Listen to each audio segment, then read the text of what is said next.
क्या तुमने डैंडेन episode number 23 देखा है? क्योंकि this episode is the best episode of Dandadan anime in every single aspect. For example तुम इसका एक्शन ले लो जो कि काजू से आयरा का एक्शन होता है। This is the peak action of Dandadan anime. मतलब तुम ओगुरो से यूलाई की फाइट हटा दो, बाकी सारे फाइट से ऊपर मैं इस फाइट को रखूंगा। इसके अंदर जो आयरा है उसने अकेले ने पूरे काजू को हैंडल किया है। हाँ, मैं भी जानता हूँ कि मोमो एंड ओगुरो वहां पे हेल्प करने के लिए थे, लेकिन स्टिल जिसने टॉय टू टॉय फाइट दी होगी इस काजू को वो आयरा थी। एपिसोड की जो कॉमेडी थी वो मुझे बहुत ज्यादा अच्छी लगी, एंड स्पेशली जो जीजी एंड केन की जो कॉमेडी थी वो मुझे बहुत ज्यादा अच्छी लगी।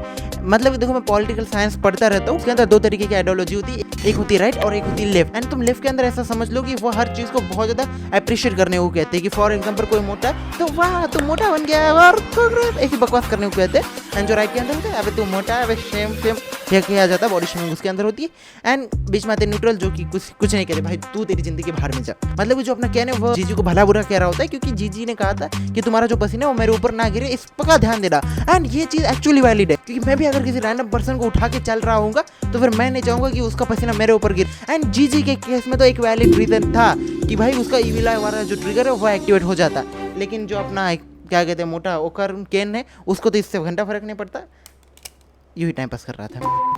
एंड इस एपिसोड की सबसे बड़ी हाईलाइट जिसका कि थंबनेल तुमने देखा है वह है मेका बुद्धा। एपिसोड के एंड के अंदर सारे के सारे कैरेक्टर सोच रहे होते कि भाई अब इस काजू को कैसे रोकेंगे, मतलब कि आयरा हार गई, मोमो एंड ओकारून को भी रिट्रीट करना पड़ा, तो अब उन सबके दिमाग में था कि अब हम हाराएंगे कैसे इसे। एंड उसके बाद ओकारून अपना दिमाग लगाता है, बोलता है कि ये सारा नैनो पार्टिकल है, अगर हम किसी चीज को इमेजिन करें जो कि उससे फाइट कर सके तो बेस्ट रहेगा। तो जो कहने वो कहता है कि मैं साइंस फिक्शन फैन हूँ, सो बिकॉज ऑफ दैट वो इस सारी चीजों का कमांड लेता है। एंड जो मोमो का पूरा घर है जो नैनो पार्टिकल से बना है उसको वह एक जायंट रोबोट के अंदर कन्वर्ट करता है। लेकिन तुम सबके दिमाग में आएगा कि अगर उसने जायंट रोबोट इमेजिन किया था तो फिर यहाँ पे बुद्धा कैसे आ गया। रीजन ये आता है कि मोमो जो थी वो बुद्धा को इमेजिन कर रही थी, क्योंकि सारे के सारे कैरेक्टर्स की भी कॉन्शियसनेस यहाँ पे वर्क करती है। बिकॉज ऑफ दैट जो जायंट रोबोट है वो बुद्धा के फेस के अंदर है। एंड आगे जाकर तुम्हें एपिसोड के अंदर कुछ फनी चीजें देखने को मिलेगी।